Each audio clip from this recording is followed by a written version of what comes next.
Hello students, आज के अपने इस क्लास के अंदर हम करने जा रहे हैं topic rolling motion of same chapter system of particle and rotational motion. So आज के अपने क्लास में हम रोलिंग मोशन क्या है इसके बारे में सीखेंगे। फिर काइनेटिक एनर्जी जो कि अपनी एनसीईआरटी का टॉपिक भी है कि रोलिंग मोशन के टाइम पे काइनेटिक एनर्जी कितनी होती है वो ड्राइव करेंगे। उसके बाद सपोज अपने डिफरेंट शेप्स के अपने पास ऑब्जेक्ट्स है, लाइक कोई सॉलिड स्फीयर है, होलो स्फीयर है, सॉलिड सिलेंडर है, डिस्क है, रिंग है। सो ये अलग अलग टाइप के जो आपके सॉलिड ऑब्जेक्ट्स हैं, सपोज इनको हम किसी इंक्लाइन प्लेन पे रखें तो सबसे पहले कौन आपका हॉरिजॉन्टल सरफेस को टच करेगा, आएगा, या कहें तो किसकी वेलोसिटी ज्यादा होगी। सो ये सारा हम आज की क्लास में डिस्कस करने जा रहे हैं। तो हम स्टार्ट करते हैं रोलिंग मोशन की डेफिनेशन से। सो जो आपका मोशन है प्यारे बच्चों वो अलग अलग टाइप का होता है, ट्रांसलेशनल, रोटेशनल, वाइब्रेशनल, और उनमें एक रोलिंग मोशन भी आता है। लेकिन रोलिंग मोशन खुद से अपना एक मोशन नहीं है, वो आपका कॉम्बिनेशन होता है। कॉम्बिनेशन किस किस चीज का? आपके रोटेशनल मोशन का और आपके ट्रांसलेशनल मोशन का। जैसे सपोज अगर मैं एक एग्जांपल लूं, आपका जैसे फैन है, अब फैन आपका रोटेट कर रहा है लेकिन वो एक फिक्स एक्सिस पे रोटेट कर रहा है, ठीक है। वो ये तो नहीं है ना कि आपकी छत के ऊपर मूव कर करके अपनी पोजीशन को चेंज कर रहा है, नो, वो एक एक्सिस पे फिक्स है, वहीं पे रोटेट कर रहा है, राइट। ट्रांसलेशन मोशन होता है, सपोज आप एक रोड के ऊपर आप चल रहे हैं तो वो एग्जाम्पल किसका है आपका? ट्रांसलेशन। एक रेक्टिलिनियर जिसको मैं मोशन बोलूं तो ठीक होगा, एक डायरेक्शन में। लेकिन अगर हम इन दोनों को कंबाइन कर दें, मींस रोटेशनल प्लस में ट्रांसलेशनल, तो जो आपको मोशन मिलेगा टाइप का वो आपको मिलेगा रोलिंग मोशन। आपकी चीज रोल होती है। जैसे सपोज आपने एक बॉल ली, बॉल को आपने फर्श पे डाला, सरफेस पे डाला, हॉरिजॉन्टल सरफेस पे, इंक्लाइन पे भी डाल सकते हैं, नो प्रॉब्लम। लेकिन take an easy example, like आप उसको हॉरिजॉन्टल सरफेस पे पुश करते हैं तो एक्चुअली हो क्या रहा है? आपकी जो बॉल है वो खुद के एक्सिस पे तो रोटेट कर रही है, लेकिन वो रोटेट कर करके वो ट्रांसलेट हो रही है, मींस रेक्टिलिनियर में भी अपनी पोजीशन को चेंज कर रही है, राइट। सो जैसे कि मैंने बोर्ड पे शॉर्टकट में लिखा है आपके लिए, रोलिंग जो मोशन है आपका वो आपका रोटेशनल प्लस में ट्रांसलेशन का एग्जाम्पल है, राइट। अभी जो मैंने इधर एक डायग्राम बनाया है ये मैं आपको क्लियर करती हूँ क्या है ये। सपोज अपने पास कोई रिजिड बॉडी है, देखो मैंने फोकस किया रिजिड बॉडी पे, है ना, तो उसका एग्जांपल है ये। सपोज अपने पास कोई रिजिड बॉडी है स्फेरिकल सरफेस की, जो कि आपको डायग्राम में शो हो रहा है। ये ए पॉइंट है, ये आपका सेंटर में सेंटर ऑफ मास है, सीएम, सीएम आपका है सेंटर ऑफ मास, और वीसीएम है सेंटर ऑफ मास की वेलोसिटी, और ये ऊपर आपका बी पॉइंट पे जिस पे वेलोसिटी है v2। ओके, अब हमें डिस्कस करना है कि जब ये स्फेरिकल बॉडी मूव करेगी, रोल करेगी, तो किस पॉइंट पे वेलोसिटी क्या होगी, ठीक है। तो एक कंडीशन होती है, ये जो आपका रोलिंग मोशन है प्यारे बच्चों, इसमें कई बार बॉडी स्लिप कर जाती है, ठीक है।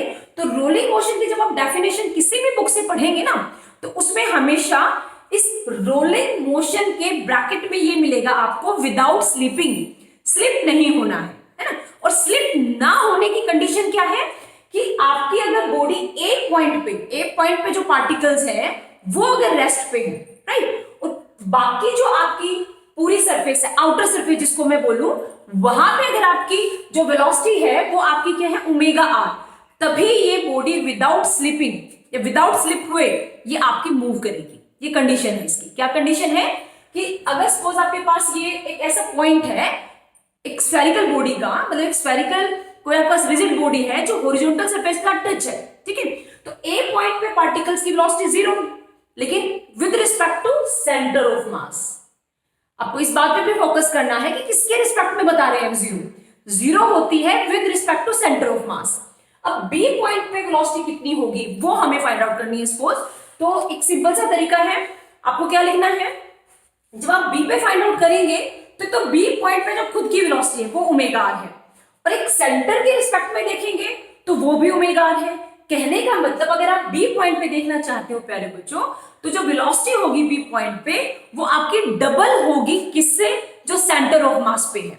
सो ये कुछ कंडीशंस हैं कि आपको रोटेशनल मोशन तो मिले, लेकिन रोटेशनल मोशन में आपका स्लिपिंग वाला प्रोसेस ना हो, आपकी बॉडी स्लिप ना करे, फिसले ना, मतलब ठीक है। तो ये छोटा सा आर्टिकल था जो हमने किया। अब हम इसकी काइनेटिक एनर्जी को ड्राइव करेंगे। Means what is the kinetic energy of A rolling body, उसकी कैसे ड्राइव होती है। उसके बाद हम उससे रिलेटेड एक न्यूमेरिकल करेंगे कि अगर हम डिफरेंट डिफरेंट बॉडीज को, ऑब्जेक्ट्स को एक इंक्लाइन प्लेन पे रख दें, किसी एंगुलर जो एंगल पे जो आपका है, तो कौन सी बॉडी की वेलोसिटी ज्यादा होगी, उसकी शेप कैसी है, ठीक है। तो wait a minute, yes, next is what is the kinetic energy of our rolling motion। Rolling motion में काइनेटिक एनर्जी कैसे निकालें। तो जैसे कि मैंने अभी अभी आपसे डिस्कस किया है, rolling motion is the combination of rotational motion plus में ट्रांसलेशनल मोशन। तो जो काइनेटिक एनर्जी होगी वो भी आपकी दो टाइप की जो आपका मोशन है उसकी वजह से होगी। मीन्स काइनेटिक एनर्जी ट्रांसलेशनल और रोटेशनल, ठीक है। अब जब ट्रांसलेशनल की बात की जाएगी तो आपकी जो काइनेटिक एनर्जी का फॉर्मूला वो हाफ mv² होगा, और रोटेशनल मोशन में हाफ I ω² होगा। ऐसा क्यों? क्योंकि ट्रांसलेशनल में जो रोल आपका मास प्ले करता है, रोटेशनल में, रोटेशनल मोशन की अगर बात की जाए तो वहां पे मास वाला काम आपका मोमेंट ऑफ इनर्शिया I करता है। कल की ही हमने क्लास में पढ़ा था कि जो अपनी वेलोसिटी होती है लीनियर में, तो एंगुलर में हम क्या करते हैं, उसको क्या सिंबल देते हैं, ओमेगा। तो ये आपका ट्रांसलेशनल काइनेटिक एनर्जी का फॉर्मूला है और ये आपका रोटेशनल काइनेटिक एनर्जी का फॉर्मूला है। अब हमें क्योंकि डिफरेंट डिफरेंट केसेस के लिए निकालना है इसको, सो लेट अस स्टार्ट। देखिए सबसे पहले हम इसको एक जैसा बनाना चाहते हैं, वो कैसे, क्योंकि कल के क्लास में हमने डिस्कस किया था कि what is the relation between linear velocity and angular velocity, दोनों में रिलेशन क्या है। तो ये आपके पास फॉर्मूला है v equal to r omega. यहां से ओमेगा को आप क्या लिख लेंगे, ओमेगा को आप v बाई आर पुट कर सकते हैं। तो ओमेगा की वैल्यू को v बाई आर जब आप इक्वेशन फर्स्ट में पुट करेंगे, so we have this relation. और इस रिलेशन से थोड़ा और इसको सिंप्लीफाई करके अगर हम लिखें तो हमने 1/2 mv² को कॉमन ले लिया। अंदर आपके पास है 1 प्लस I/mr², और इस पूरे रिलेशन को मैंने इक्वेशन नंबर स्टार डाल दिया है। अब क्या करना है, क्योंकि मैंने आपसे पहले ही बोला था कि काइनेटिक एनर्जी हम डिस्कस करेंगे अलग अलग शेप के लिए। तो अभी मैंने आपको बोर्ड पे एक एग्जांपल के तौर पे 3 शेप्स का लिखा है प्यारे बच्चों, क्योंकि आपके एनसीईआरटी की बुक में यही शेप डिस्कस हो चुकी है। वैसे आप किसी भी शेप का निकाल सकते हैं जिसका आपको मोमेंट ऑफ इनर्शिया पता है, ठीक है। तो यहां आप देखिए नंबर 1 है सॉलिड स्फीयर। तो सॉलिड स्फीयर के अंदर जो आपका मोमेंट ऑफ इनर्शिया होगा उसका फॉर्मूला होता है 2/5 mr²। आपको क्या करना है, इक्वेशन स्टार में जिस भी बॉडी का कि आप टोटल एनर्जी निकालना चाहते हो, जिस भी शेप की, उसका अगर आपको मोमेंट ऑफ इनर्शिया पता है तो आप उसकी वैल्यू को यहां पे पुट करें। जैसे अगर मैं सॉलिड स्फीयर का निकालना चाहती हूं तो जो I की वैल्यू है वो मैंने यहां पे पुट की। ये जो mr² था और जो ये वाला mr² है, ये आपस में क्या हो जाएंगे, कैंसिल। और थोड़ा सा कैलकुलेशन करेंगे तो जो टोटल एनर्जी है, काइनेटिक एनर्जी की बात की जाए तो उसका फॉर्मूला होगा या उसका आंसर आएगा 7/10 mv²। तो ये आपका था सॉलिड के लिए। अगर होलो की बात की जाए तो उसमें मोमेंट ऑफ इनर्शिया 2/3 होता है mr²। और अगर सॉलिड सिलेंडर की बात की जाए तो 1/2 mr² होता है। डियर स्टूडेंट्स, आपके एनसीईआरटी की बुक में एक टेबल है जिसके अंदर डिफरेंट डिफरेंट शेप का आपको मोमेंट ऑफ इनर्शिया दे रखा है, जैसे डायमीटर के अलोंग, सेंटर के अलोंग, टेंजेंट के अलोंग। तो उसमें अलग अलग केसेस हैं, आपकी पूरी टेबल है वो बुक में, सो आप उसको पहले लर्न कर सकते हैं और उसके बाद किसी भी शेप कर की आप एनर्जी निकाल सकते हैं। जैसे कि अभी हम इसके बाद मैं आपको वेलोसिटी निकाल के दिखाऊंगी, ठीक है, ये एनर्जी थी अपनी। सो मैंने यहाँ पे आपके लिए ईटीसी लिखा है। मींस आप इसके अलावा भी और बहुत सारी शेप्स का जो आपके पास मोमेंट ऑफ इनर्शिया अगर है तो एनर्जी आपके लिए कैलकुलेट करना इजी हो जाएगा। सो अभी हम डिस्कस करते हैं, सपोज जो ये व्हील है आपका स्फेरिकल, ये आपका होलो हो सकता है, सॉलिड हो सकता है, व्हाटएवर द शेप। अगर मैं इसको इंक्लाइन प्लेन पे रख दूं, एक ऐसा प्लेन जो आपका किसी एंगल पे इंक्लाइन है, तो अगर अपने पास डिफरेंट डिफरेंट ऑब्जेक्ट्स हैं, लाइक ये 3 को ले लेते हैं, सॉलिड स्फीयर, होलो स्फीयर, आपका सॉलिड सिलेंडर, रिंग, डिस्क, तो ये 4-5 ऑब्जेक्ट ले लेते हैं और देखते हैं कि अगर ऊपर इंक्लाइन प्लेन पे एक साथ इनको नीचे छोड़ा जाए, ठीक है, तो कौन सा सबसे पहले आपकी सरफेस को टच करेगा, मतलब कौन सा इनमें से फर्स्ट आएगा, मींस किसकी वेलोसिटी ज्यादा है, कहने का मतलब ये। So wait a minute, yes, आगे है rolling of a spherical body on a smooth incline plane. कि स्मूथ इंक्लाइन प्लेन पे हम बात करना चाहते हैं कि रोलिंग मोशन कैसे फाइंड आउट करें। सो उसको स्टार्ट करते हैं। तो आप बोर्ड पे देखो प्यारे बच्चों, जैसे अपने पास ये एक छोटा सा डायग्राम है, इसमें एक बॉडी आपकी टॉप पे है, फिर वो आपकी मोशन करते हुए कहाँ आएगी, बॉटम पे आएगी, है ना। एच अगर हाइट है इसकी, तो हम एनर्जी की बात करेंगे एक बार टॉप पे और एक बार बॉटम पे, क्योंकि जो टॉप पे एनर्जी और बॉटम पे एनर्जी है वो according to the law of conservation of energy वो आपकी सेम है, क्योंकि जो एनर्जी है वो तो आपकी थ्रू आउट द मोशन, आपका ऑब्जेक्ट टॉप पे है, मिड में है, आपका बॉटम पे है, in between top and mid है, कहीं पे भी है आपका, उसकी जो टोटल एनर्जी होगी बच्चों वो हमेशा आपकी कंजर्व रहेगी, कांस्टेंट रहेगी। तो हम अपना टॉपिक स्टार्ट करने से पहले एक बार हम टोटल एनर्जी फाइंड आउट करेंगे टॉप पे, फिर हम टोटल एनर्जी फाइंड आउट करेंगे बॉटम पे। जैसे कि मैं टॉप की बात करूं तो टोटल एनर्जी, जिसको मैकेनिकल एनर्जी भी बोलते हैं, वो सम होती है काइनेटिक एनर्जी प्लस में पोटेंशियल एनर्जी का। क्योंकि वो बॉडी स्टार्टिंग पे टॉप पे रेस्ट पे है, दैट्स व्हाई जो काइनेटिक एनर्जी होगी वो तो उसकी हो जाएगी 0, लेकिन जो उसकी पोटेंशियल एनर्जी है वो उसकी होगी उस पॉइंट पे mgh, उसका मास, एक्सेलरेशन ड्यू टू ग्रेविटी, और जितनी हाइट के ऊपर वो बॉडी है वो हाइट, ठीक है। सो कहने का मतलब आंसर कितना आया टॉप के ऊपर टोटल एनर्जी का, mgh। अब ऐसे ही अगर आप एनर्जी को बॉटम पे कैलकुलेट करना चाहते हो, यस बॉटम पे, तो बॉटम पे हाइट 0 हो जाती है, so that means potential energy तो 0 हो जाएगी, लेकिन जो काइनेटिक एनर्जी होगी वो सम होगी दो चीजों का, आपकी ट्रांसलेशनल मोशन का और आपके रोटेशनल मोशन का। सो इसलिए हमने इसको क्या लिखा, 1/2 mv², this is translational kinetic energy, और 1/2 I omega square, this is rotational kinetic energy. उसके बाद नेक्स्ट स्टेप में क्या करेंगे, according to the law of conservation of energy, जो आपकी ए पॉइंट पे, सपोज ऊपर ए पॉइंट है उस पे जो एनर्जी है, और जो बी पॉइंट बॉटम पे जो आपका है, वो आपकी दोनों एनर्जी सेम होगी। सो नेक्स्ट स्टेप पे हमने इस आपकी जो बॉटम वाली एनर्जी थी इसको टॉप वाली एनर्जी के इक्वेट कर दिया इन दो इक्वेशन से।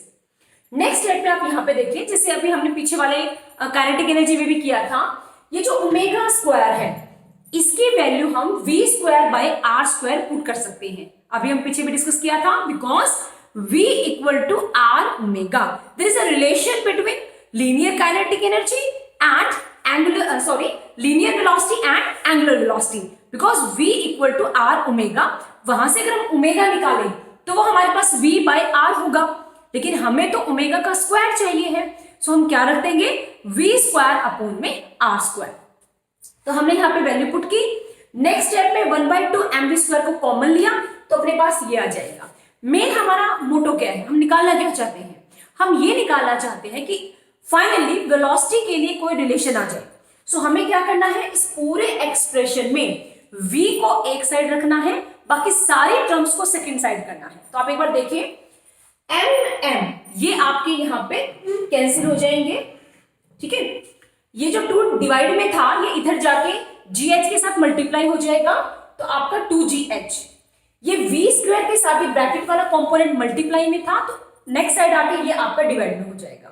क्योंकि v का स्क्वायर था तो हमें तो सिंपल v चाहिए है, तो taking square root both side अगर आप लेंगे तो स्क्वायर से स्क्वायर रूट कैंसिल हो जाएगा।